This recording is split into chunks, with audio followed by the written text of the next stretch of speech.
Hello friends, and welcome at my channel. Today I would like to show you guys how to work a little bit further with derivatives, and we would like to understand what is the meaning of the first derivative to be equal to zero. So let us first produce a few graphs to see some graphs, and what is happening here actually if we know that the derivative is equal to zero. So at this point f prime at xo is equal to 0. Well, you see, that means we're just parallel to the ground, and it could happen like we have a max value here or a mean value right there, or you could also have the so-called saddle points. Okay, so something like that could be also happening. That means if the first derivative is here equal to 0, it's also equal here to 0, also here, and also there. So basically only know that f prime is equal to 0 doesn't mean anything. It could be all of those four cases.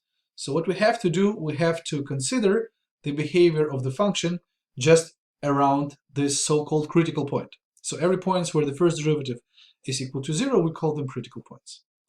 If we are talking about the max value, like you have it here, you see that let's call it x0. So f prime at x0 is equal to 0. And let us say we have h, a very small, tiny length of the interval, which is a positive value like 0.01 or something. And, well, if we consider the behavior of the first derivative just slightly before the point, so somewhere here, if we're talking about max, we should be still increasing. So we're positive just shortly before we're getting to the point, and we are negative shortly after the point. All right, if we're here, then it just goes down. So if we have all those three conditions fulfilled, we're having a maximum value. What will happen to the mean value? Well, you see, once again, we do have to have this first derivative to be equal to 0. If we're talking about the value slightly before the point, well, in this case, we should be falling down. We're negative, and afterwards, we should be positive. So we're going up. If that's the case, that means we are having a mean. All right, so for having an extreme value like max or mean, we should have the change of the sign. Okay, so we are increasing previously, we're decreasing afterwards for the max, or we're decreasing previously and we are increasing afterwards for the mean. All right, so if we are having the change of the sign, we have extreme value. But we also have two more cases where no change of the sign is actually happening. We're moving this way.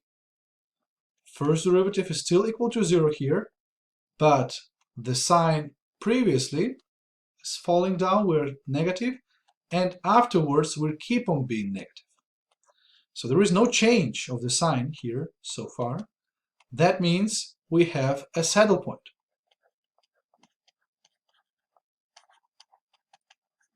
Okay, no change of the behavior. We were falling down, we're freezing for just a short period of time, and then still falling down.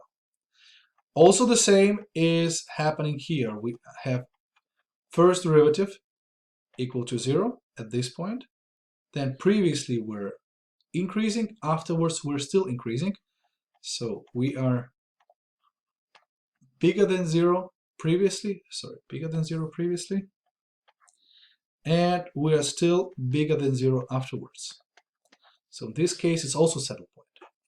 So that means basically if you have the first derivative equal to 0, you don't know anything, but if you consider the behavior of the function of the first derivative, especially previously and afterwards, you can clearly see what's going on. This is a very basic approach to this. I'm not producing any kind of second derivative whatsoever. We will do it in the further videos. And well, let me compute with you a few examples. So first of all, if we are considering f of x being equal to x to the power of 4, the first derivative using the power rules of the differentiation is 4x cubed, We're putting 4x cubed equal to 0. It's a tripled 0.x123 equal to 0. So x to the power of 4 is such a graph, going like that.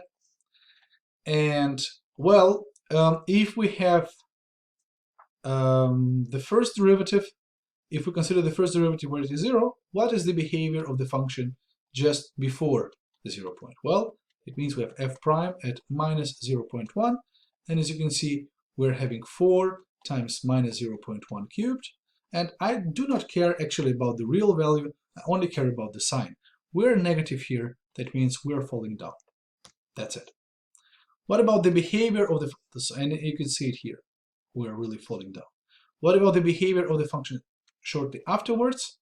The first derivative at 0.1, this is 4 times 0.1 cubed again, and this is actually a positive value, so we're increasing afterwards.